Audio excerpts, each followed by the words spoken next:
What's up, everybody? It's your man Jay Working. I just wanted to segue into this video that you're about to watch. I had a Zoom call. It was a one-on-one interview with a nice young lady named Mariah Wilbert, and she was interning at Microsoft. So we had a nice conversation about her internship program, and we got into her interviewing me so she could get some insight. And one of the main key takeaways that I want to talk about in this video, that I talked about in this video, is the power of adaptability. I think we all need that to be able to evolve in this new space because it's moving so fast. So I talked about the traditional ways of design and creating content and the way that I see it now. So I feel like this video is a good segue into me making more videos like this. So stay tuned. We'll get into a little bit of that later.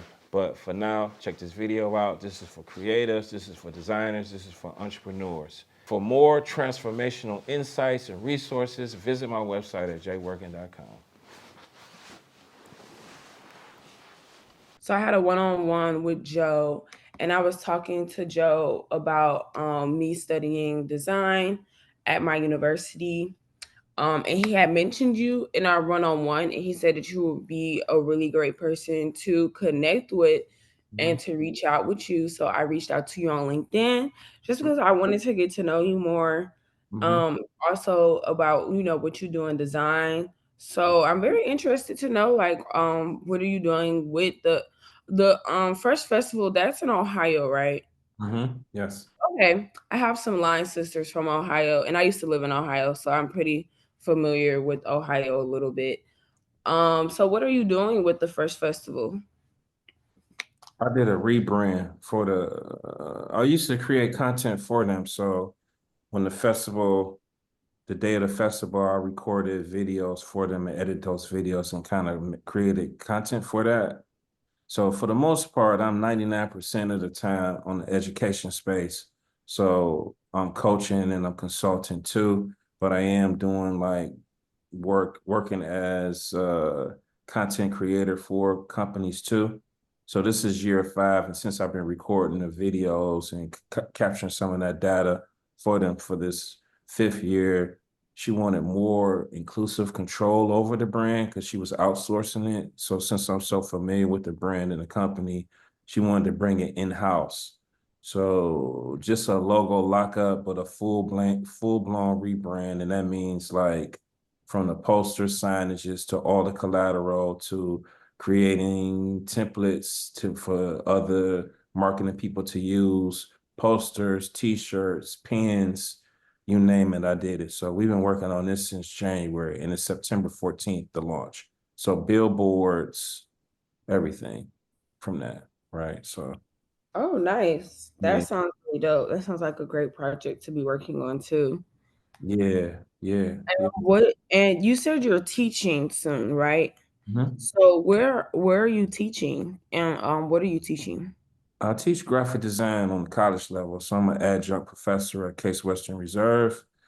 And I also was teaching at like CMSD schools. So that's just our local school districts, community centers, things like that. So mostly it's just like programming, right? So I kind of operate as a consultant. People get some grant money or whatever. So mostly it's like nonprofits. I go in these spaces and they pay me to operate. Right. So I went from teaching like industry standards, graphic design to young people, like 10 and up. If they could click a mouse, they could basically come in and design. And that was like industry standards, software, Adobe, Creative Suite, right? So the problem with that is like it was like limited to like maybe 3 to 4 IMAX that had these licenses, right? So it was kind of limited on how many students that you could really get in and do the work. So as the technology evolved, they came up with Adobe Spark, and kind of Canva and Adobe Spark kind of launched at the same time. And I haven't heard anything about no Adobe Spark. Maybe they got something else, but Canva took off, and I was able to teach not as in depth as like with Photoshop, like photo compositing, but I'm able to like lower the cost of having this um licensed software with Adobe and be able to teach more students cover more ground using Canva because I could just come into a computer, uh, you know how they got the computer rooms in school, and I can teach like 20 students, 25. So I could reach more students because I'm just teaching the principles of design and, you know, doing layouts and workshops and stuff like that. And, you know, I teach during the day at PNC Bank has a community center called the Fairfax. So I'm teaching adults in there. And these are like basically like solo entrepreneurs. So they could be chefs, they could be cooks, they could be, I mean, not cooks, chefs is cooks. They could be chefs, poetry, people got, you know, they own company, businesses, like young professionals, but older professionals too as well. So it's not just design. Design is just one piece of it. I get into like marketing, content creation, branding yourself, all of that stuff, AI technology, a lot of strategy in that conversation. So creativity, strategy, branding yourself, moving like that, basically, right? So I think being able to be a creative and being able to be a designer, you could be like a triple threat because you can create your own content. I can edit video, I can shoot video, I can color create it, I can make my own photography. I'm shooting my own video, you know, my own pictures, and I'm creating a brand around myself. So creating, you know, content around me, my personality, and the things that I'm doing, and just showing the value and showing the work is the difference. And that's the key that every person should figure out what that is, because now you can't be replaced by a Mm-hmm. Canva, right? So instead of the Canva template, that we kind of focusing on you and who you are, and kind of like giving everybody the tactics for free, and then kind of working on strategy on, you know, kind of looking 5 moves out on where do I see myself. And everybody should have an offer. Everybody should have a digital product. And I think that's really how you scale. I think we are in the attention economy right now, and attention is gold. And I think having a website is going to be have more weight than having just a resume with some bullet points on it. You could go in and see my bullet points. So I'm able to, like, even if you don't have thousands of subscribers on your page, you will get work. You will get attention if you give and adding value and just showing, like, if you love doing this stuff, you might not have no clients yet, or you might not have no work yet. But if you show, you know, make up your own clients and make up your own passion products, projects, or, you know, and then create those, the work will come.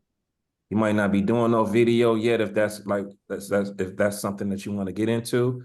But if you just pulling up on somebody and shooting video for them for free, or shooting your own video, or taking some video down from the internet and recreating montages or whatever you want to do with that, and get a look and feel and put that on the internet, somebody gonna say, "Can you do that for me?" You're gonna say, "Yeah." How much is it gonna be? Just like a couple of spaces is either like, "I'm gonna do it for you," and I'm gonna show you how to do it. Or you can have this ebook on how I do it, or you could get this, download this course, or you could get one-on-one. It's almost like, you know, taking what you do and making a multiple products out of it, and putting those products online somewhere, and those are like your offer. So one of the main problems that I had was I was getting attention and I was doing all this work, but I didn't have no offer at the end of the day that was sitting somewhere where somebody could get, like, oh, he do coaching, he do this, he do that. Because they see the work, but people want to tap in. If you don't offer nothing, you don't have nothing. If you're just waiting for a job or something, like, everything you do should be like a framework anyway. You know what I'm saying? It's like, this is my Mm-hmm. framework. You make up your own name. This is the J working template. This is how I do it. This is my creativity. And that's it. Like right now we got AI and all of that stuff. Like, it's easy for me to like take my thoughts and combine them with some other framework and go on the chat GPT and like, this is how I see it. I reviewed this idea. I want to make my own ideas. That's all it is. It's just kind of like packaging up your own creativity and your own ideas and putting it in a format that somebody can pay for it, can buy it, basically. You want me to keep going? Uh, I also was looking at your website and I wanted to know, could you tell me more about your Creative Kids Group program? Creative Kids program is just that younger group that I talked about. So remember, I talked about the solo entrepreneurs. Oh, okay. Sorry. I think I was getting that confused with the college courses. So sorry. Oh yeah, yeah. So I'm kind of in between those two areas. So that's more programming for younger kids. That's like the Creative Kids group. That's kind of what that is. And then I work as a consultant with older people. So that was like the Brand Crush campus. I'm about to change all that stuff around, really, honestly. So Oh, okay. I think What all suck, but what made you so immersive into really just like all these different aspects of design? well, as I started off in 91 doing it, and I just saw technology change, I saw the industry change, and if I didn't pivot, I was gonna lose out because it Hmm. wasn't no Canva yet, but it was coming. So they was commoditizing stuff that we do. Once we commoditize what we can do and make it into an easy template format that anybody could do, that's gonna make the value of you go down. So how do I make myself more valuable? The value comes in the people that you're serving.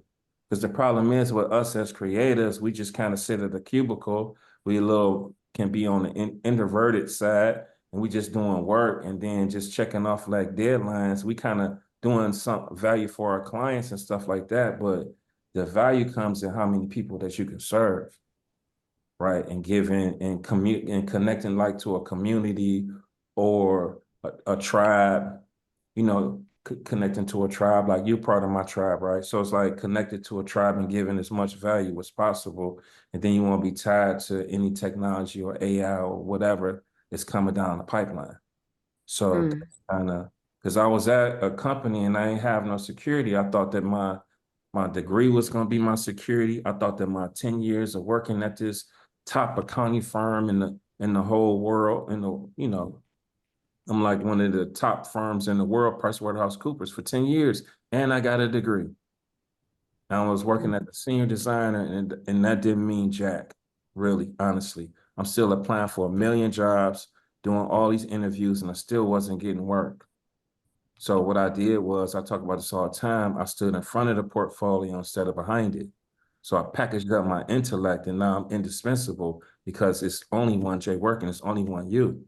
So it's like once you share that and show that, then people are gonna come along for the journey. You just got to figure that out all the time. You're gonna be evolving all the time. It's just like I talk about this recently. It's like the iPhone. We about to be at iPhone 16. I got the Unfortunately. 13 Pro, right? It's like we got new Siri. Me too. And I don't think I'm upgrading because Apple is not doing nothing different these days. So it's like you're gonna upgrade. Like I'm looking at my website, you asking me about it. I'm like, I'm about to change all of that. Like, so you're gonna evolve as you see stuff evolve. So it's like I'm not a graphic designer, I'm a designer. So I could do all of this stuff. Like I could use a camera. I know the settings, I know how to shoot video, I know how to edit the video, I know the terminology of that video. So it's like the more feathers you could put in your cap, the more powerful you're gonna be. It's like your arsenal because it's all designed anyway. If you know how to lay out, then you could, and you got can pay attention to detail. You can see lighting, and you can see all of that. So you might as well get a camera and learn how to use the camera and lenses, and because you kind of take that in school anyway. So that's just something that you could just be doing for yourself. You got an iPhone, might as well show me doing the work and create my own videos because who gonna do it? You really don't. We really don't start off with a team that could do all of this for us, so we got to do it ourselves anyway. The one thing that I saw the problem was that marketing was in a different department than the design. We need marketing just as much as we need to know how to design. We got to market ourselves. They don't teach us nothing I about agree. that. So I got to self-teach myself marketing, funnels, email marketing, email campaigns, an audience, like even psychology on why people click on different stuff and why people buy, all of that. What's my offer? What's my sale? My profit margins, like I'm operating as a 1099, my LLC, all of this stuff. We got to do all of that. So it's like understanding like business infrastructure and those different roles and what's the most important, what's the most important parts of that, like Facebook ads. Like, unfortunately, we got to do all of this stuff until you can build some capacity and say, what do I need the most? Like, you got to understand your operations, all of that. I mean, it's good to Yeah. get a job, right? Because a job will show you some of that. Like, I won't say that I'm anti-job, anti-college. Like, the college was necessary. The job was necessary to get me started at the end of the day. But, you know, just kind of where I'm at right now. Yeah, I think it is very valuable to be well immersed and have multiple skills because it makes you more valuable as a part of a team. I think that's one thing that I've been trying to learn with my internships is not so focusing on design or UX research or content, kind of like trying to be, or visual design, kind of like trying to be able to develop a skill in all those areas. So no matter what title I take at a country, I still have experience in every area and can be able to note out certain things for myself. And I Mhm. will say that I have learned, like, with this being my second internship with a corporate company, like, they really do try to like push employees to kind of just choose one kind of like one focus and really stick to it, which is something that I'm not really much of a like stick to one thing type of person. I'm more of a like, I like to be a jack of all trades. I like to have knowledge in all different aspects, which is something I've been trying to do with me studying UX design since I was a freshman. So Mhm. I definitely agree with that point of view because I will say, like, having experience with research and design, there are like a lot of, I kind of look at design differently since I like know the research process from the back of my hand, Absolutely. really. Absolutely. Why people do what they do, right? I think that's valuable because let's just say down the road, you're gonna create your own website. Basically, it's gonna have some type of personal branding attached to it. We look at, we know about Tesla, but we need to know about Elon Musk too. So because you know this, when they come to your page, you're gonna follow them down. You're gonna be able to dictate how they're gonna move, what they're gonna click on, what they should look at, and how can I build this out. I mean, I think it's part of it too. It's like I got this skill set, maybe some younger kids underneath me, college students that I can help guide them through to this process, right? So it's always like you should always be like um capturing content on what you're doing, whether you sharing it or not, right? It's like just piling it up. Like I had a meeting with Jay Work, and this is what I got out of it. This is what I thought, da da da da. Right? It's like it's almost like showing that next employer all the stuff that you've been doing anyway. So it's like Hmm. instead of me just taking a class, what if I would have screen captured me designing all of my projects and be able to show that? Because they want to see like your thought process. It ain't just a final product. Like here's my UI, So it's like we want to see how you thinking through this process. You could do it for us too. So if you record that and you got all of that and you can show all of that, that'll be, it's gonna put you up there. I feel that's my thoughts on that. Yeah, I think so too. I also think that it's more, I don't want to say smarter because then that makes someone else sound dumber, but it's more of a smarter decision to be well more immersed in more than one thing, because focusing on only one thing can really this put you at a disadvantage when things, because the world is always moving. That's one thing I've also started learning with designing with AI. Mhm. um like, like education right now, depending on your school, like, it takes a long time for education to be updated. So Absolutely. there's a lot of stuff that I've learned from my classes in design and art at TSU, to where when I got to Microsoft and when I got to my freshman year internship at a development center, and Hmm. I started learning like what designers are actually doing today right now, it is far more developed than the stuff that you learn in your courses. Like the real life experience Absolutely. of like internships and working with actual designers, it Hmm. is, what I would say, is way more valuable than what you learn in the classroom. Absolutely. So it's kind of really taught me that, like, you learn the basics, but like the real learning experience is when you actually start learning in real life. Right. And a lot of it too is going to be constant self you're gonna be self-teaching yourself too. So that even after you come out of school, that's the thing that I thought. Like once I got my degree, that I'd be done and finished, studying and working. But that ain't the case because it's moving so fast, right? And the thing is, like you got all of this technology to your disposal, so you don't have to really even ask for help for it because you can look it up. You can look it up and get a sense of it before you even go in there the next day. It's like, when I was coming up, we had to go to the gas station to get directions to find where we was going. Or when you worked at a company, you had to like ask the guy next to you in the cubicle, like, how you do this again? You ain't got to do that no more. I could almost like, I could almost like see what my class, let's just say I was going to college. I could almost like I can see all my classes. Then I can almost I can like get a summary of all of those classes if I dig deep enough between ChatGPT, Google, and YouTube. And before the teacher even started talking, I already got a sense and a feel of what's going on in the class. That's gonna give me the heads up.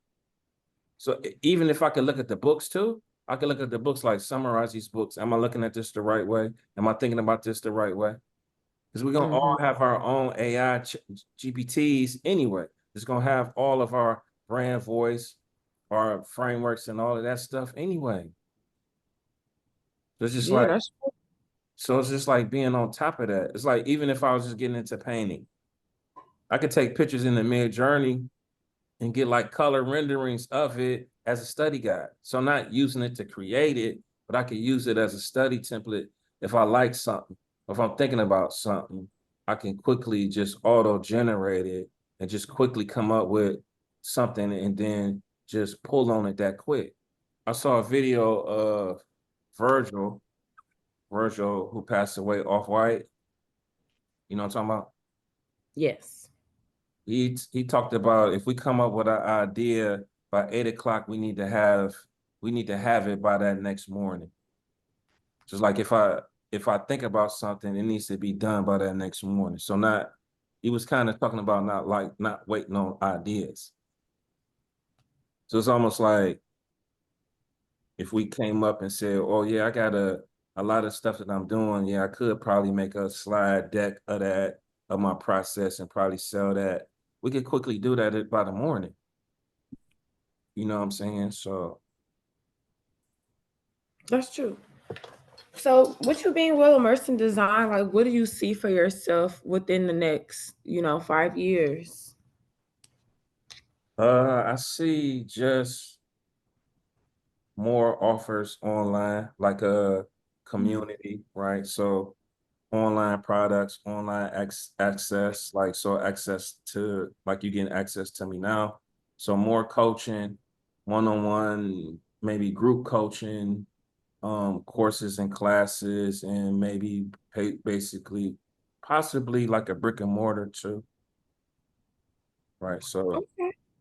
trying to like at the same time, like all this information, all this technology can be overwhelming too. So really narrowing down like what's my most important contacts right now and what do I need to focus on? Because I could be like studying too much or working on too many ideas too. So what's my key people and really understanding like where do I want to be? Right. So I think the thing is to always make sure that you're in a good market. The market is growing and it's the best market to be in and how efficient can I be? Like everybody should like really think about having a legacy of like your thought process and your creative the way that you do the things that you do and you share that with the people and the people can decide on if they like you or not and if the people that do like you are putting you in a space that you want to be, if that makes sense, they putting you in a space that you want to be in or you want to cultivate something like that. So I feel like I'm rambling, but um No, no, I definitely get what you're I saying. feel like I'm rambling. But yeah, I'm able to get like opportunities like the college. Like I didn't apply to work at Case Western Reserve. They reached out to me because they saw something. So I get that a lot. Like people may recommend you or to see some stuff that you putting out, and after a while they'll notice you and you'll get the accolades. Can you get on this podcast? Let's put you in this magazine. It's just like trying stuff, trying stuff, and it's fun to me, right? So somebody said if as long as you enjoy what you're doing, you'll never work a day in your life. So and it's good to be challenging too. So it's like more people I meet, more perspectives I get. Let me create a newsletter with these ideas and share these newsletters, right? So it's a UX, UI newsletter based off of the stuff that you're seeing and based off of where people's attention is, right? So maybe it's some stuff that people can do that's like on LinkedIn. And now with this, I can create content based off of this newsletter and charge for the newsletter. I'm seeing dudes make money off of newsletters, which is crazy. So if you're good at writing, if you're okay with being on camera, that's beautiful. You can use your voice as a podcast. You can quickly make a YouTube channel that is free. So it's like you can easily make micro content out of that now with a click of a button. I don't even have to cut it up no more. You can even cut it up in Canva now. Canva got an AI component where you can just click a button and it'll look up all of the stuff that I'm saying and cut it up, which is crazy. Like a lot of people like scared of like creating the content because I tell people all the time, you gotta create the content so somebody will know who you are, and then you just put everything that you're doing like online. Am I doing community development? Am I teaching? I think teaching is like one of the best things that you could do. Like I would say for you, like I think having a bunch of offers that people can get and funnel them through, like give them some lead magnets here, get this free check-in with me one-on-one or whatever. Let me coach you, like all of this stuff, like working as a consultant, working as a space where you teaching somebody something is gonna be what a goal is. That's what I think. Hmm. I really appreciate that insight. Because you got Kajabi, so man. Kajabi is like a one-stop shop. You can do all your email in there. You can get all your payments in there. You got a platform where you could use Zoom, but you got like a Zoom platform in there. You could do memberships. You could do memberships where it's a free membership. You could do payment plan memberships in there. So you could do memberships. Like that'll be like your Facebook groups, but then you can have your courses in there. So it'll house all your videos. It houses everything in there. It's not like Mm. certain platforms like LearnDash and Teachable and stuff like that. You need other platforms to make your funnels and all of that stuff. Because you'll have a monthly, and then you could just use ChatGPT to just a lot of stuff that I'm saying right now. You could just use ChatGPT like if I wanted to have this framework, how can I build this out into a course, a membership, something like that? We got like 10 minutes left. Mhm. Oh, I'm so sorry about that. Um, You well, good? I don't want to hold you up. No, if you Um, got more, I, I ain't got the paid version of Zoom, so I only got. no, it's fine. Hold on. I actually do. Three of our interns are having their final presentation in 10 minutes too. Mhm. Um, so I don't want to be late to theirs because they were early to mine. That would be mean. Okay. Well, Um, I really do appreciate this time that you've took to have this one-on-one with me. I really do appreciate it. I feel like I would love to talk to you more in the future. for sure. Um, there seems like there's a lot that I could learn from you around getting more well immersed in design. So I do want to say thank you for the time that you took to tell me about your journey and your adventure into design, as well as like opening my mind on some new perspectives of design that I haven't given a lot of thought. Mm. So I Part- do want to just say thank you and that I really appreciate it. Thanks. What part opened your mind up real quick? I would say the part of being a jack of all trades, because lately I've been super focused on mainly perfecting my UX design skills, Mm-hmm. where I've kind of stopped focusing on my research and content skills that I haven't used lately. Mm-hmm. Um, because I've kind of been getting forced into like choosing something Mm. instead of having multiple skills, which has been like an ongoing back and forth between me and my work. Gotcha. Um, Let me say this real so quick. I think, I'm sorry to cut you off. I think mhm, that it's kind of like they kind of compound on top of each other because it will be some aspect of marketing that you're gonna have to get into. And it's gonna mhm, be some type of understanding like business operations, finances, and all of that stuff too. Because you definitely gonna have your, it's almost like you having your own practice, like a doctor. Like you could work for somebody, but you'll have your own practice over here too. It's gonna make you more valuable other companies and all kind of stuff. Even if you just going on the corporate track of working for somebody, you'll still have a website that you could eventually. Because the thing is, like, if I build out the Kajabi, like I said, the Kajabi platform, you build that all out and it has enough value in there, then you can sell that. It's almost like a franchise model. So take this down. It's a book called on the E Myth. So it's the the E Myth Revisited. E stands for entrepreneurship. So it's kind of based off of Ray Kroc, what Ray Kroc did for the McDonald's brothers. He never worked at McDonald's. He worked down the street. He took the franchise model and was able to scale that and replicate that and duplicate that. So 5 years down the road, you could actually take a course. Like I've seen guys do online courses and sell them. That's almost like a franchise model to other companies and they buy them. They buy them, it's like an acquisition. So you get acquisition out of it. So it's always like, if you get into a company and you're getting a lot of value in that and you growing and you learning and they take you up the ladder, that's beautiful. I didn't really have that luxury. So that was the problem that I had. They were out, they was micromanaging me. I wasn't feeling loved, right? I feel just like a spoke in the wheel. I'm the only black guy in there, right? So I don't have nobody to talk to. It wasn't no Zooms back then. I ain't had no luxury like this to talk to somebody like instantly. You know what I'm saying? So it's like mhm. I didn't have that luxury, so I had to get it from the mud, basically. So I'll leave it at that. I'll leave on that note. I definitely understand it though. Right. It was a pleasure. Like you got my info, so we could talk again. Yes, I really appreciate that. For sure. All right. Well, I will let you go. They actually just started the new presentation meeting. Okay. Thank you so much, Jamal. It was lovely meeting you. Hey, peace. Have a blessed day. You too.